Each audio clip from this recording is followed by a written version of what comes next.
Hi everyone, welcome to our event today on public investment.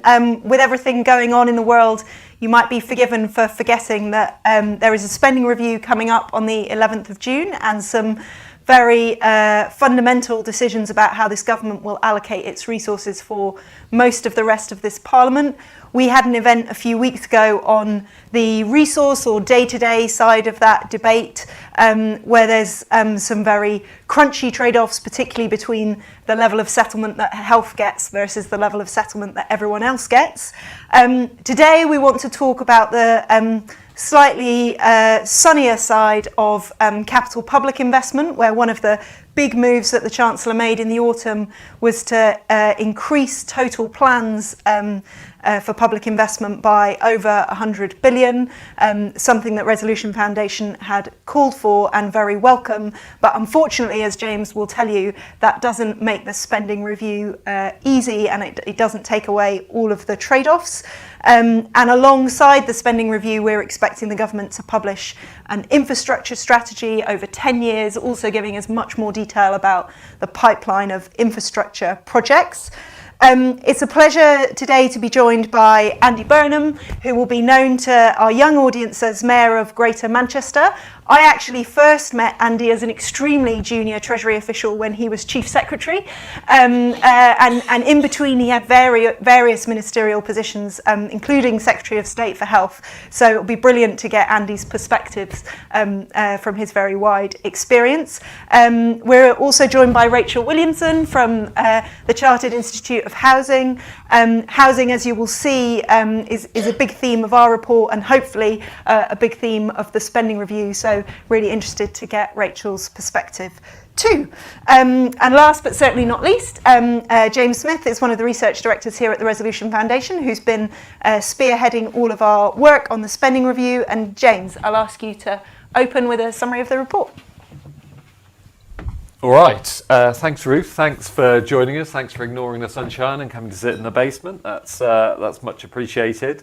Thanks to my RF co-authors who are sort of sitting conveniently here in the front row, who did the real work on this. Is a really great report, so I thoroughly commend it to you, and as just you read all of it. I will, given the great panel we have today, I'm going to give you a quick summary of what we're talking about in this report.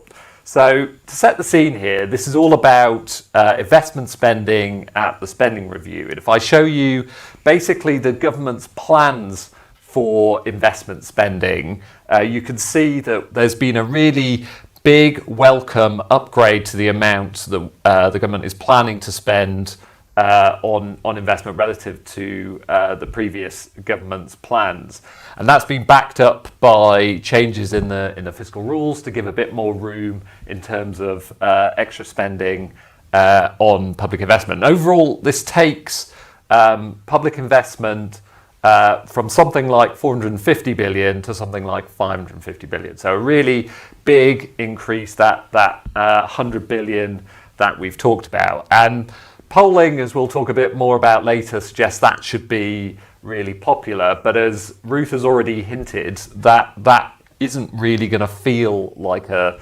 investment bonanza here. So let me show you why that's the case. So what we're trying to do here is figure out how much investment the government has to play with, how much discretion it has to allocate new bits of investment.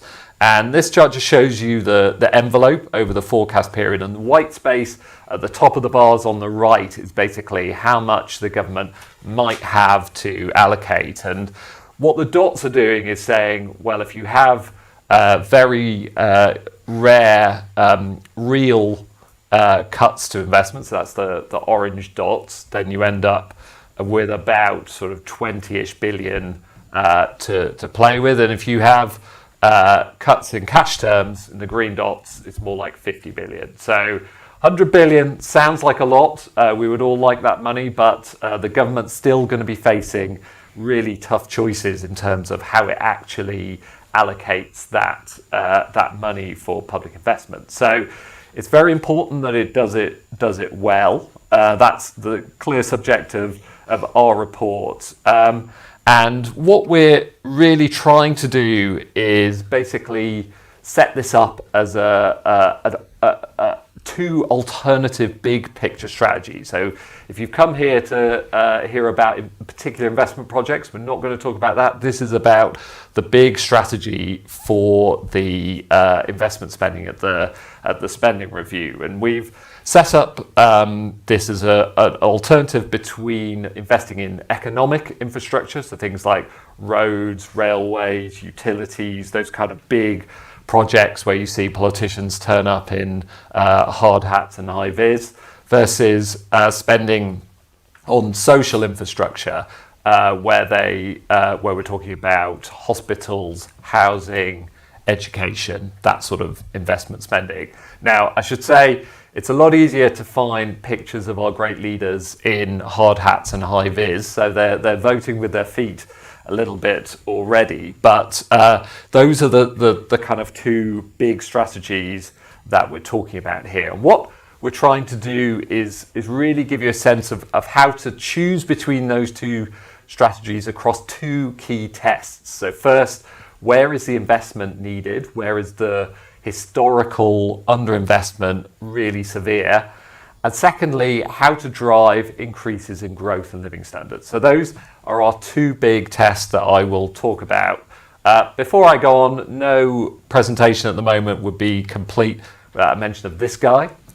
So we should all bear in mind that although there won't be a new forecast at the spending review, the future of investment decisions could look harder if we have a trade war, higher interest rate, a tougher fiscal outlook. So that is sitting in the background. That is making the case for higher growth even stronger. So let's start with the first of our key tests, what's happened in terms of past underinvestment. And what I want to do is really start with a kind of 10,000 foot view of what's been going on with overall public investment.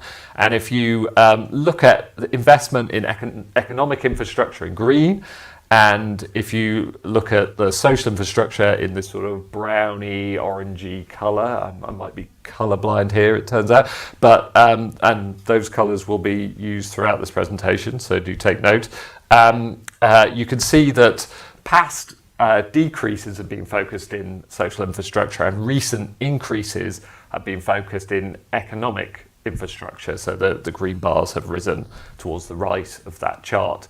And the key thing to have in mind is that sort of legacy of underinvestment, particularly in social infrastructure, that just sort of pops up in lots of different ways. So let me try and show you a couple of ways in which that affects public services, all the things that we see around us. So to start with, this shows the affordable housing stock, which has fallen by more than a third since 1980, and this really creates big hardship. So we've got 1.3 million families on local authority waiting lists for such housing. And we've got 160,000 children living in temporary accommodation. So really clear hardship created by this housing crisis. But it also affects other spending. So it's short-sighted in terms of the overall fiscal position that we have. So we currently spend about 12 billion in paying private landlords for accommodation for people who would otherwise be in social homes. The other aspect that we focus on here is basically on what's going on with health investment, and particularly the lack of NHS kit. So the NHS has one of the lowest levels of capital intensity in the OECD. We show that in a couple of ways here. So if you look at hospital beds on the left, we're about 2,000 below the OECD average. If you look at MRI units, the more high-tech parts of kit, we're about 2/3 of the OECD average. So very low in terms of the overall level of kit that we have here. So if you look back, housing and health, two key areas of underinvestment that we should prioritise going forward. What about the sort of forward-looking bit of all this? What should the government's priorities be here? So The government's talked a lot about growth. You will have heard almost nothing else from the government, and I don't blame Keir Starmer here for scratching his head, because that has proved hard to come by. But if you look at look at the growth effects of different types of investment, here we're comparing on the left social infrastructure with economic infrastructure, and what we're doing here is taking a large volume of studies on the impact of those two types of investment and looking at what that has to say about the very long run impact on growth. And the key point to have in mind here is that social infrastructure investment has about 3/4 of the growth impact of economic infrastructure. But there's a really wide range of estimates here, so we can't be confident that there would be much more impact for social investment right now, and there are reasons for thinking that social investment might have a particularly large impact just if you look at growth, given where we are. So this chart shows what would happen in terms of building homes if you focused your affordable home building on the areas where there are more people in temporary accommodation. It shows what that plan would look like across the productivity distribution. You can see a gradient that goes bottom left to top right, broadly speaking, and that is telling you that if you build affordable homes where they're most needed, you're also building them where the opportunities are greatest and productivity is highest. So there's a strong case for doing this. We make a similar argument for health spending, that could contribute to reducing bottlenecks in terms of the labour force. But there are also sort of broader priorities that the government has. So these are its 5 missions. It mentions NHS specifically. There are specific priorities across opportunity streets, what's going on the energy side as well. But the big thing for us at the Resolution Foundation is that if you think about growth as a sort of key priority here, that's really a means to an end in terms of boosting living standards. And for us, that means boosting living standards where they've been hit hardest historically. So lower income families have had a tougher time during the living standards crisis. So that's where the government should focus.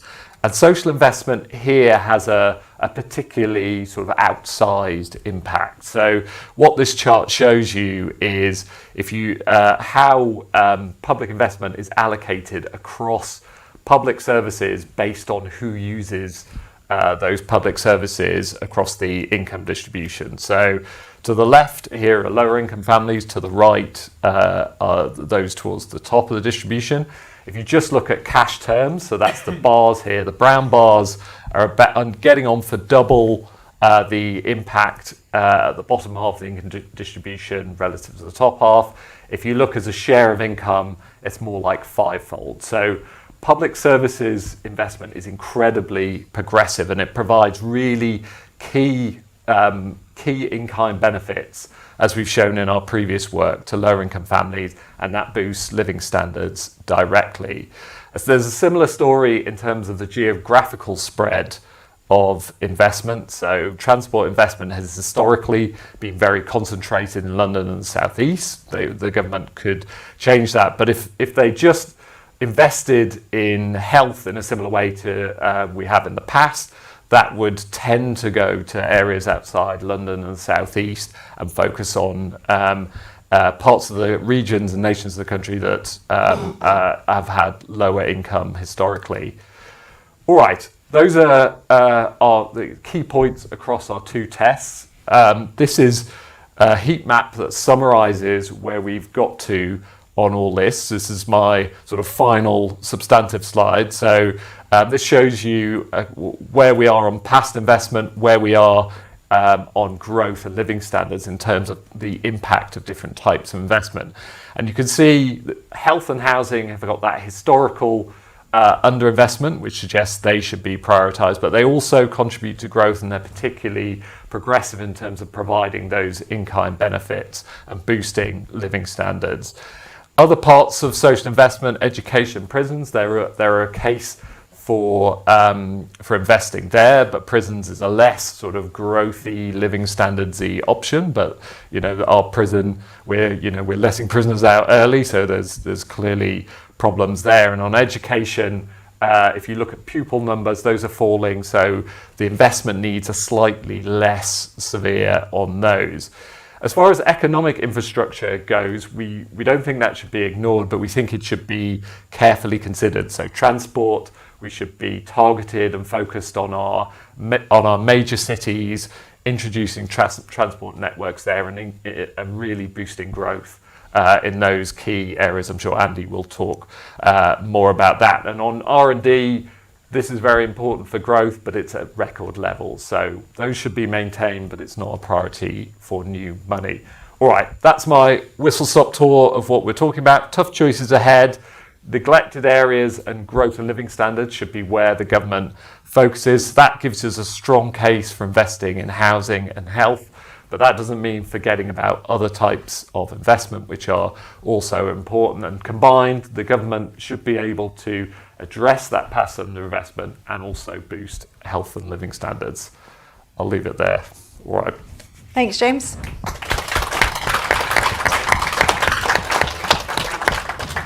So Andy, you've got your own fantastic report out today about the growth potential of the Northern Arc, so we'd love to hear about that. We'd love to hear whether you're looking forward to the spending review. You can sit or stand. I'll go over there, it's probably easier. Thank you. Good morning, everyone. Well, firstly, thank you to the Resolution Foundation for publishing this very timely report. It's very timely because I've been in the Treasury already this morning, so couldn't really be better in terms of what you're presenting. And the first thing I would say is just a plea, while supporting with the kind of the thrust of the report and thinking about public investment as a mix, sort of dealing with the range of things.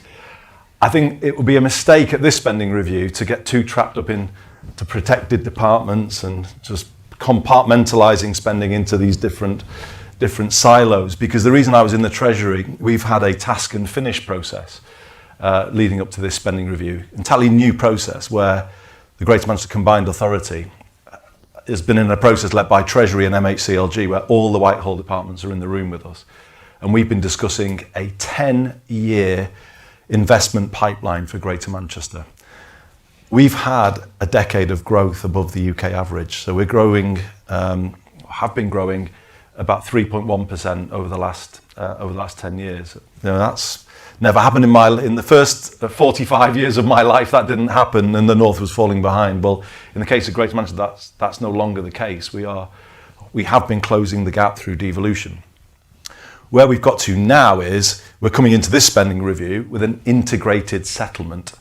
So that is a new block of public funding that we're receiving now from Whitehall, more not the same completely, but similar to Scotland and Wales and Northern Ireland.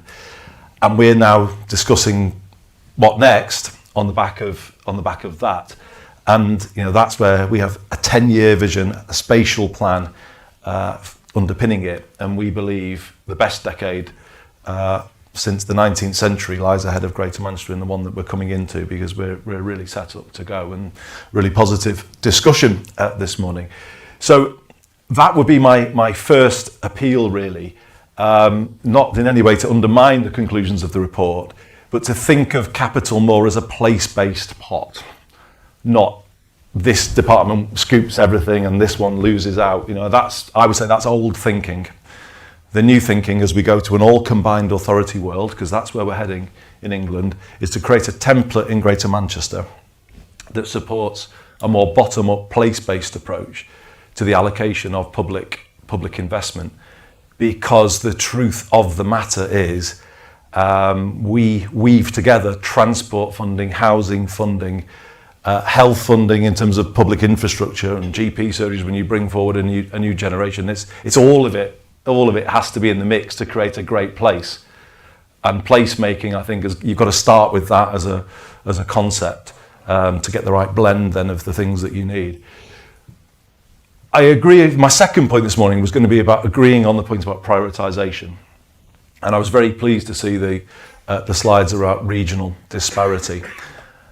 Steve Rotherham and I Steve, the Mayor of Liverpool, and I've written a book about this. I don't know if you've come across it, Head North, where we basically explain why public infrastructure varies so much in our country, and it is linked to the way it's been handed out in times gone by. The Green Book. I was Chief Secretary to the Treasury when I was asked by Alistair Darling to fund Crossrail, and I said, well, I'm only doing that as a Northern MP if I've got a lot of other projects to announce across the country alongside it, and my list of regional projects never materialised.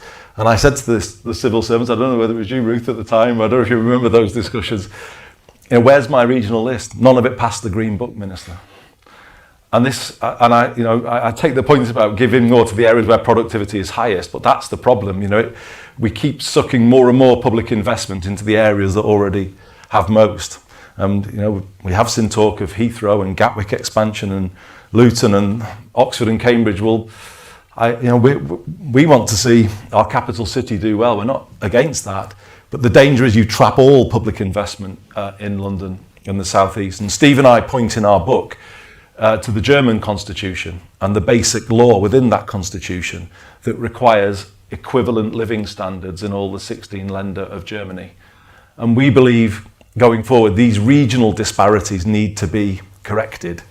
Imagine if there was a British basic law that we'd introduced post-war in the way that Germany did. You go to Germany and you feel a level of public infrastructure, don't you? The same in all of those cities. It feels like that as a country. Well, it doesn't feel like that here. If you use the railways in my part of the world compared to here, you would think you were in a different country in the northwest than here. If we'd had a British basic law, I think Manchester today would have an underground, Liverpool and Leeds would have a tram system, but we don't have that. And if we're to balance growth across the UK, we need to start correcting that. So I think the regional dimension has to be brought to this. If we have to prioritise, I think prioritise on the areas that have the biggest growth potential and put in the public infrastructure in those places that will unlock that growth potential, but also the improvement in living standards for people. So that's the report that Steve and I are publishing today, the Northern Arc. We have evidence that the Northwest economy as a whole has been growing faster than the UK economy, but if now set up as a growth corridor with our colleagues across the Pennines in Leeds and Sheffield, we would add more to the UK economy than the Oxcam corridor. The evidence very clearly backs that up. It's £90 billion uplift to the UK economy from the Northwest corridor compared to Oxcam, and that is, I think, something that needs to be understood. Because obviously you're looking at four conurbations there: the Liverpool City region with Warrington in the middle, two airports, Manchester and Liverpool, Manchester city centre, onto Leeds, onto Sheffield. That's the equivalent of the Randstad in the Netherlands or the Ruhr area in Germany. If you cluster those and bring them closer together, the agglomeration impact of that is massive. So the regional dimension here really has to be understood. The third thing I would come on to, and where I will take issue, is the red mark against transport as a case for investment. We would say transport investment is both social infrastructure and economic infrastructure. It's both. And the red mark was against living standards. Well, I would absolutely challenge that. I think our tram system in Greater Manchester has massively lifted people's living standards. And as we create our new integrated London-style public transport system, the B network, which is now a reality, it's gone live, we see a huge impact on people's lives if they have the ease of connectivity at a cost they can afford. We keep the cap on bus fares in Greater Manchester. We've found new ways of reducing the cost of public transport with it all under our control.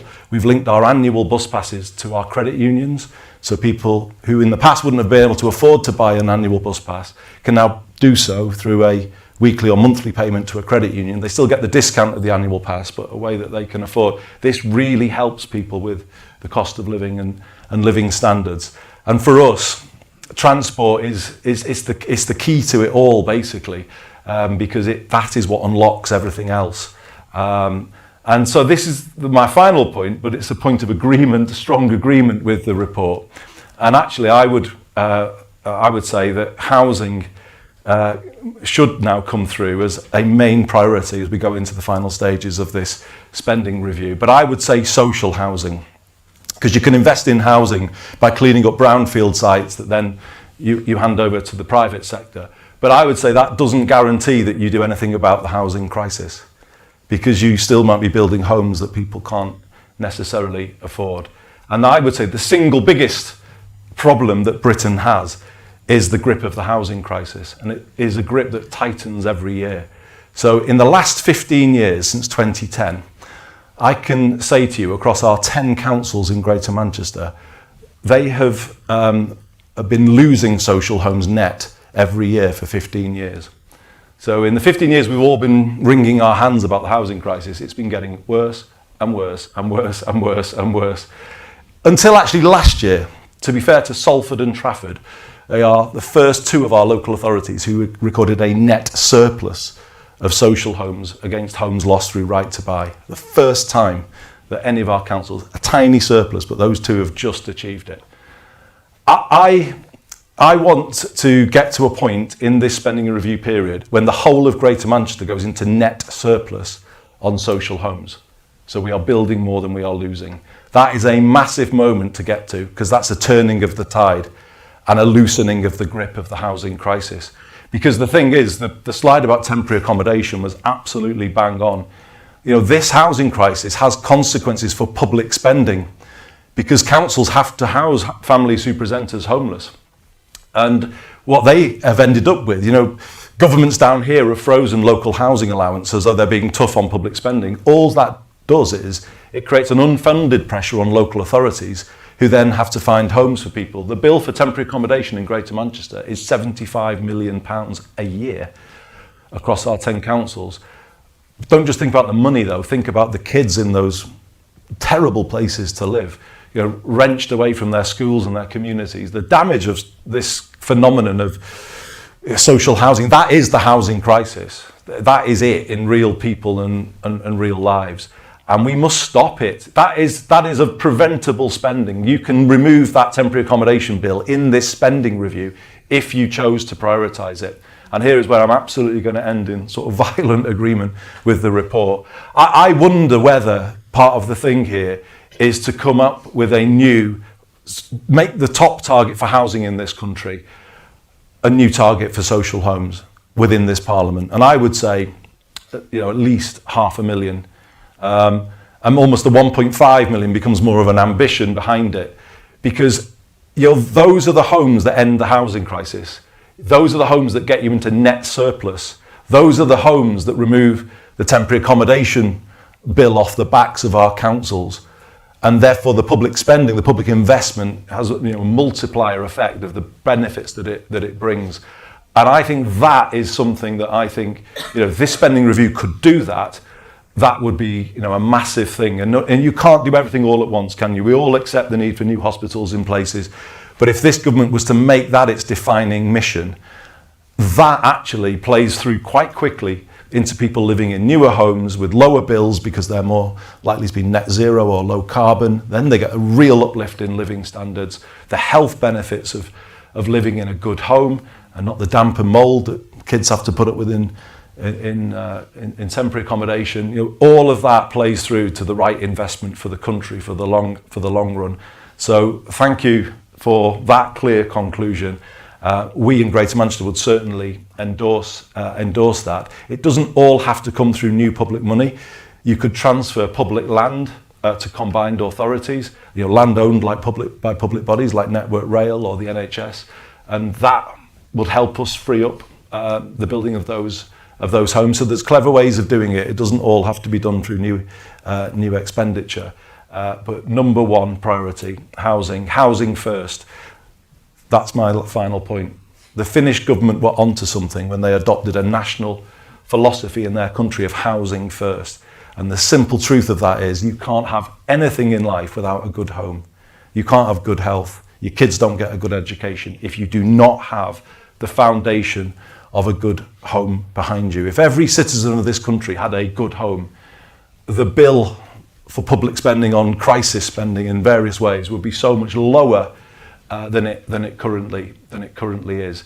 And for me, I've set up a housing first unit in Greater Manchester. I've designated Greater Manchester a housing first city region. We need to move housing from number 6 on the agenda in a meeting to the number 1. And that's what it means. Government needs to move it right up the batting order to number 1. Housing first. Sort people's housing out first. And then you sort out a lot of other things for them. And if this spending review could bring about that culture change in Whitehall, it would have achieved something very profound. Thank you very much.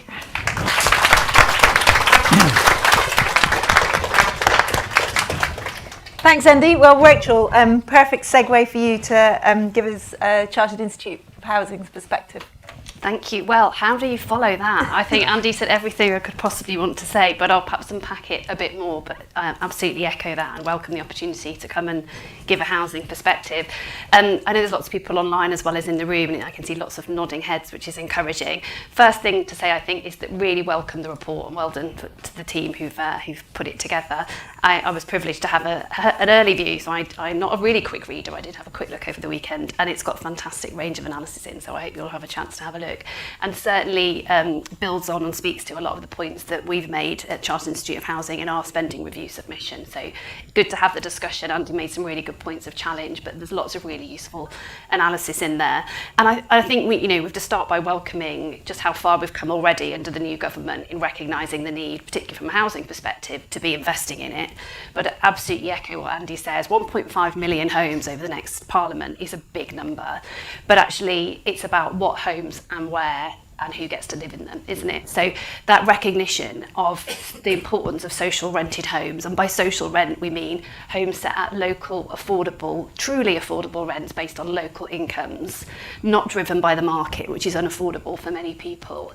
And as the report shows, over the years, that lack, there's decisions, and they are decisions. Choosing not to do something is also a decision. So the decisions over the years to not invest in social infrastructure, for whatever reason they were taken, have had lasting consequences. And we see the legacy impact of that now, don't we? As Andy said very powerfully, the number of children in temporary accommodation. And if you're not from a housing world and you don't know what that means, temporary accommodation isn't temporary for many of the people that live in it. It's often very poor quality, not all of it, but often very poor quality and very expensive. And we have this crazy situation where we've got some people living in homes that actually were originally social homes. They were owned by councils, they were sold off through right to buy, and now councils are paying money, all funded by taxpayers, you and I, to buy them back for people to live in them. Now that makes sense still to do that, but what a crazy situation we've ended up in. There's some really interesting analysis both in the report and through some of the work we've done at Chartered Institute of Housing, because we produced something called the UK Housing Review, which is another piece of evidence you might like to have a look at. There's some really useful analysis in there. So just unpacking some of what Andy was saying around the numbers. Professor Glenn Bramley, who you might have heard of, has done a lot of work for the sector, for Crisis Shelter and NatFed. In his analysis for us last year, he identified that we need to deliver about 145,000 affordable homes per year, and that includes 90,000 for social rent, 90,000 a year. Let's remember what Andy just said. Last year, actually, we had a net loss overall of social homes. I think about 22,000 homes were lost through right to buy, through demolition. So actually even getting to the point of being net positive with social housing is a move. But to get to 90,000, that's not going to happen if we don't invest in it.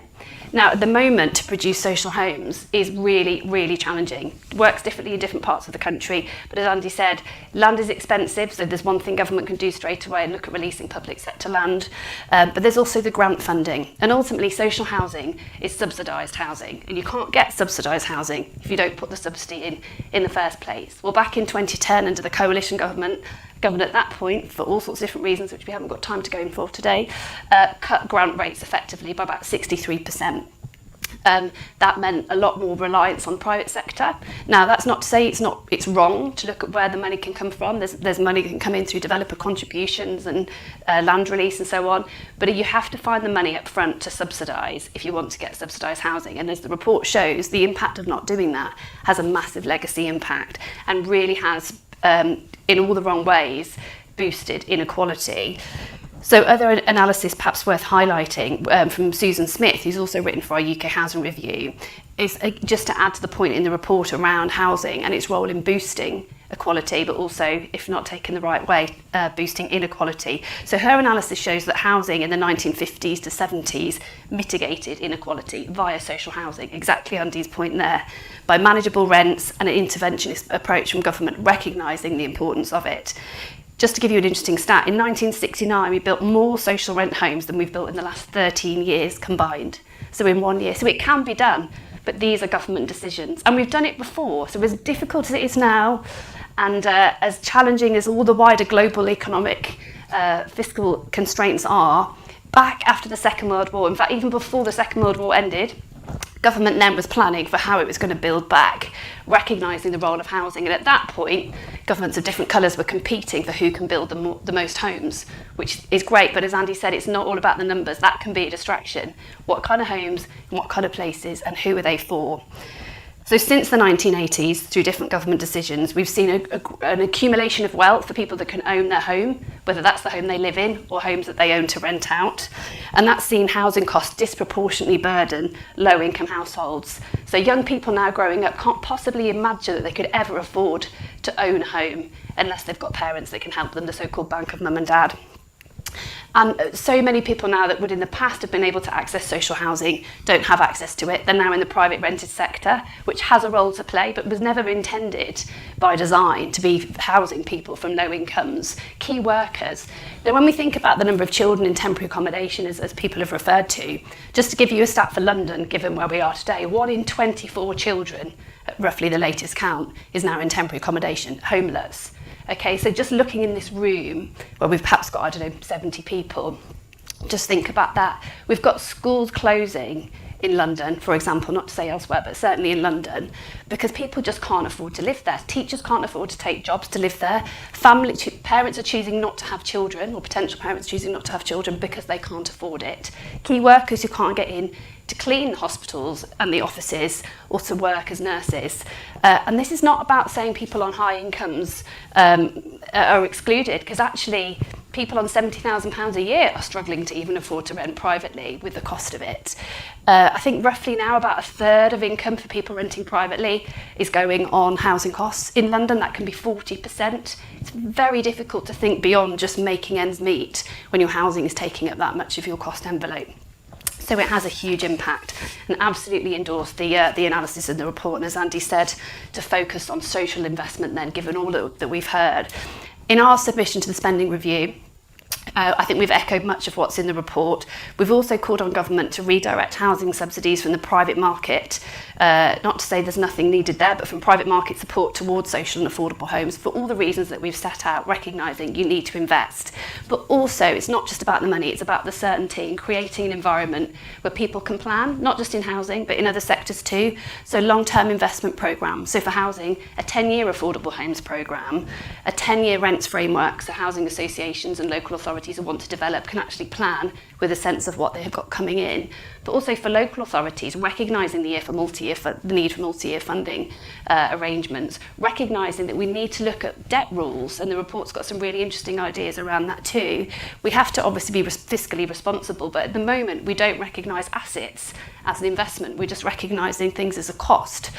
So there's been some really good move from the government to look at borrowing rates to try and help, but councils at the moment who want to develop and need to develop are still heavily shackled by their debt constraints under housing revenue accounts. If government could look at doing something there, I think it could. It doesn't necessarily have to cost money, but it can create much more economic opportunity. So, conscious of time, I probably need to look at wrapping up, but I guess we just really encourage anyone in the room and watching, listening back and reading the reports, particularly if they're working in the Treasury, to really take a good look at this. Because I think, as Andy said, the decision not to invest in social infrastructure, we see the legacy of it already, don't we? And if we want to create a society where people can have hope for the future, where you could actually imagine that you could grow up and be secure and safe in your home, in good quality housing, where you don't have to worry about where you're going home to at the end of the day to do your homework. We have got so many families at the moment living in a hotel room where they are washing up in the bath. Children have got nowhere to do their homework, nowhere to play. We've got children dying because they're living in poor quality accommodation in the 21st century in one of the richest nations in the world. this doesn't happen out of accident. This happens out of choice, and we can turn it around. And I would really just hope the spending review will be an opportunity for government to look at the needs to invest, but also the cost of not investing. And yes, that's going to mean some difficult decisions for taxpayers, but we think we have to face into it. Because I'd absolutely echo what Andy said. You can't possibly think about having hope for the future and a foundation to build on if you don't have a safe, secure, affordable home. Thank you. Thanks, Rachel.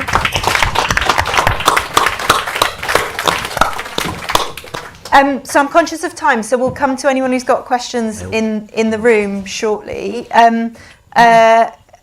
Before that, just to pick up a couple of things that people have said. Andy, maybe coming to you first. I guess conscious that, particularly before we get into lots of the specifics that people have covered, we've slightly taken the overall context for granted. And James, maybe I want to come in on this as well. Do you think the sort of the move the government's made, Rachel said perhaps it's not gone far enough in allowing for greater public investment, sort of is 100 billion enough was my first question.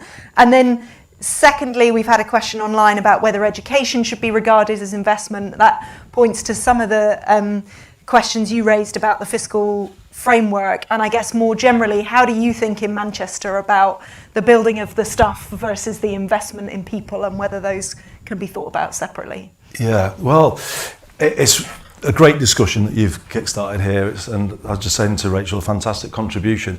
I think it's this point I wanted to make again about, you build the homes, but you've got to connect them to somewhere, to jobs, and that's where the transport comes in. So you do need to think about it like that.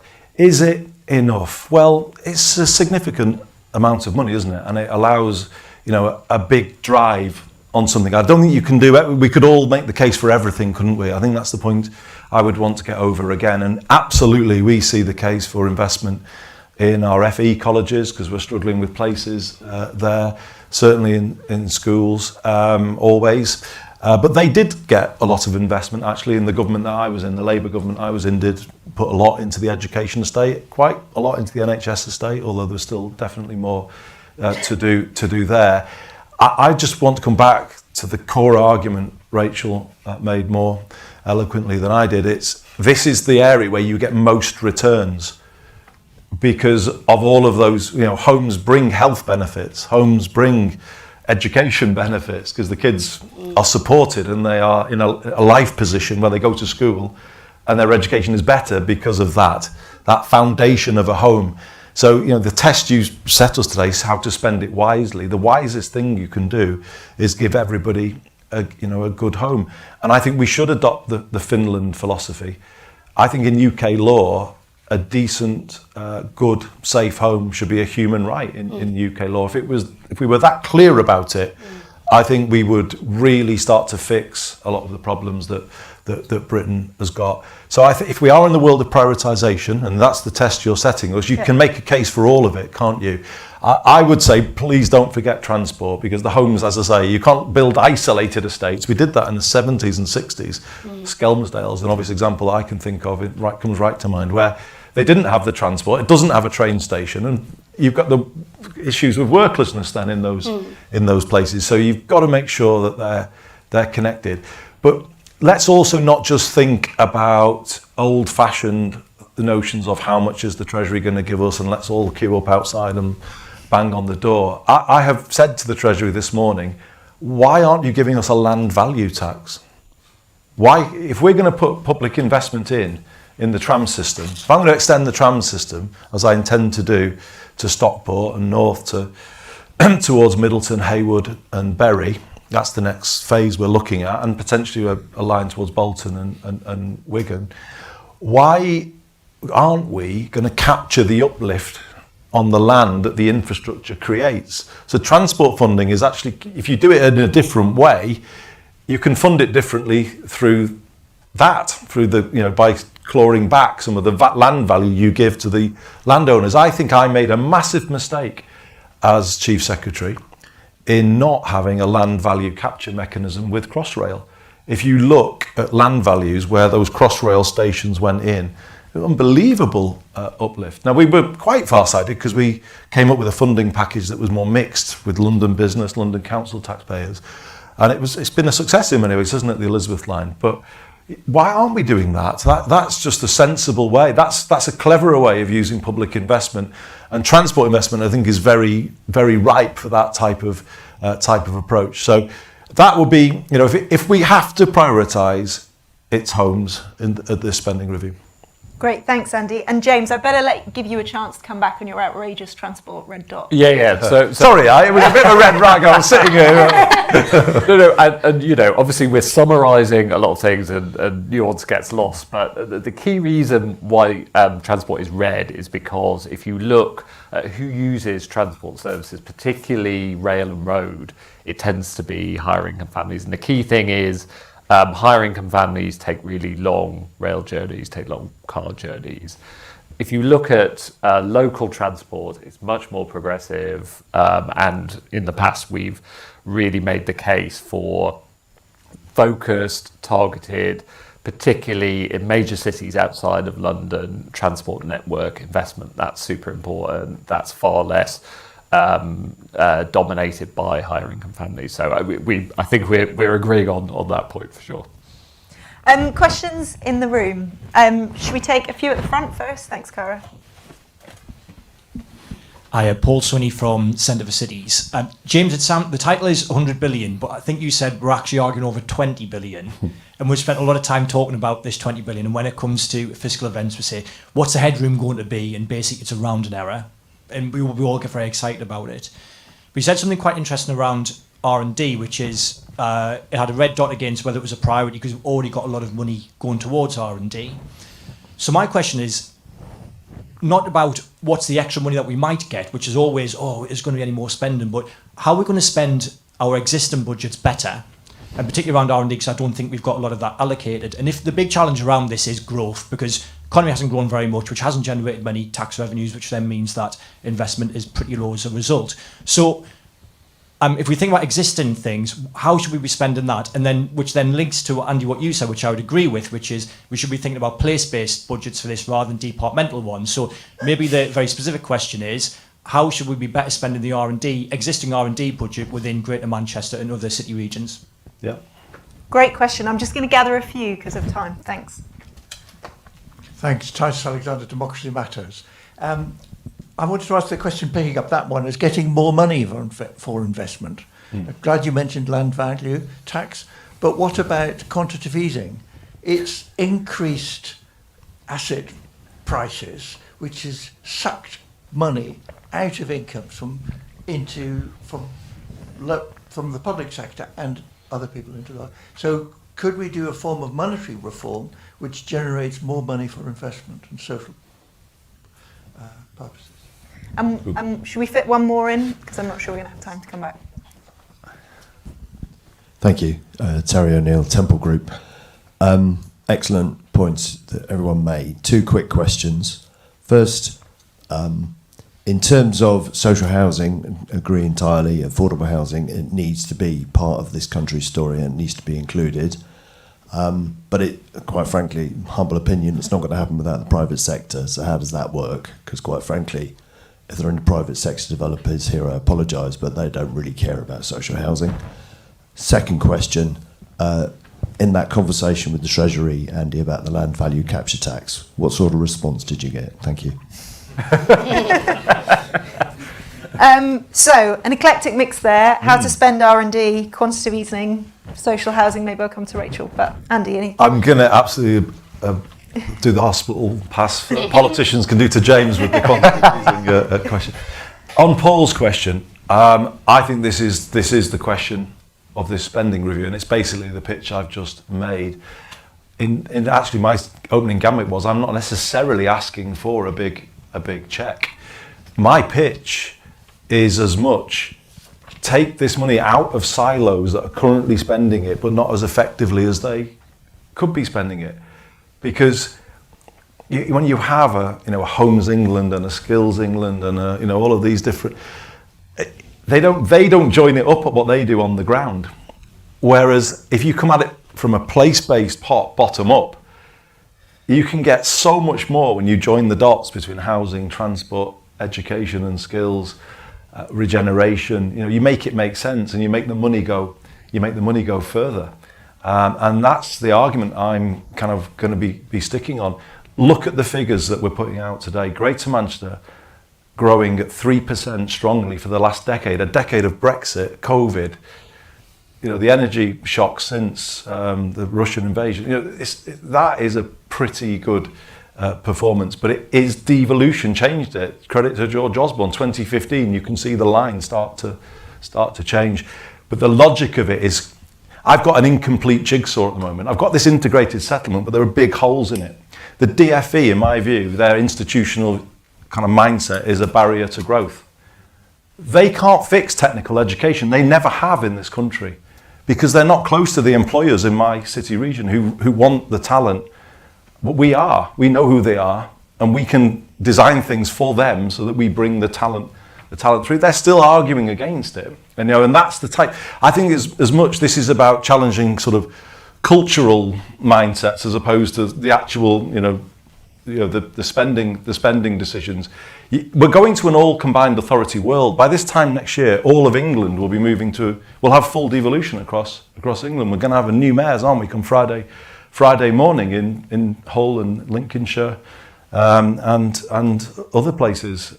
This is changing fast. There's even an argument for London to have a combined authority, because that's the point being, when councils are mixed in with a combined authority, where I have GMP, GMNHS, Greater Manchester Fire, we're increasingly operating as one system. No silos in Greater Manchester, one system.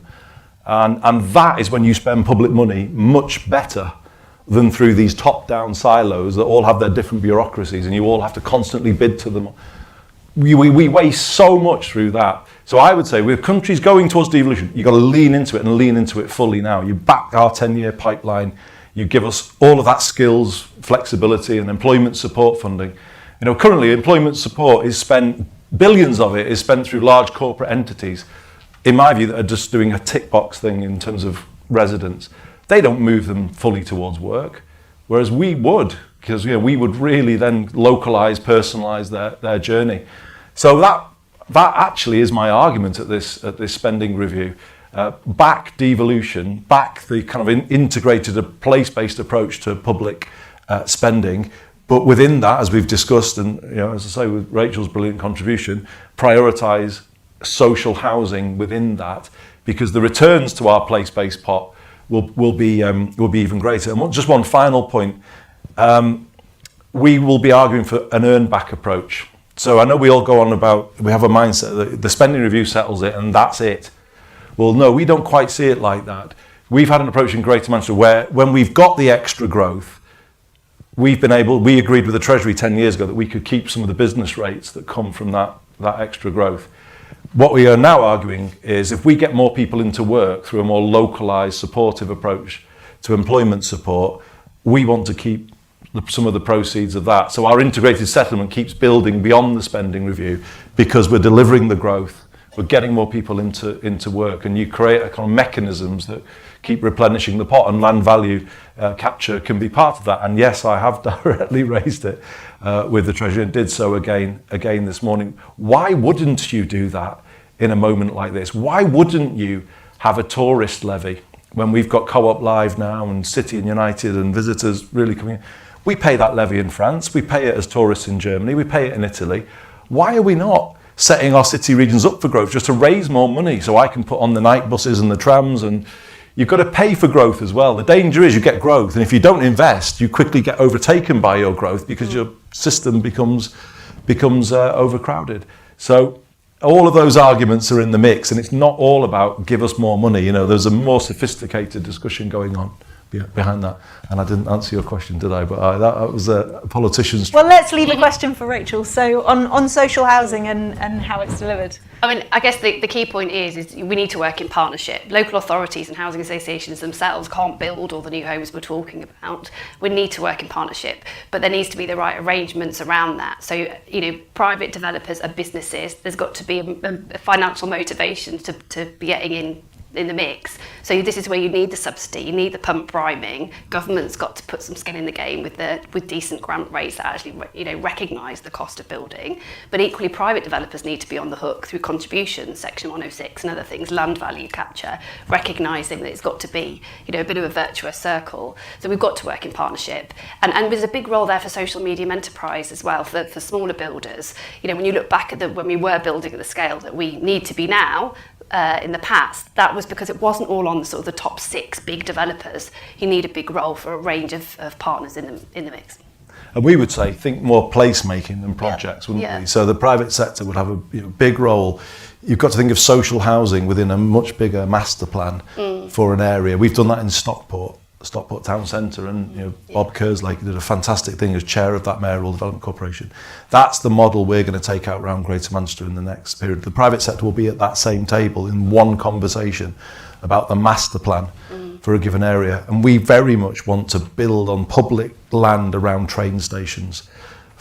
They're coming into the B network like TfL Overground. We want the land around those stations, build more high density residential social homes linked to public transport, and but then wider regeneration that spills from that.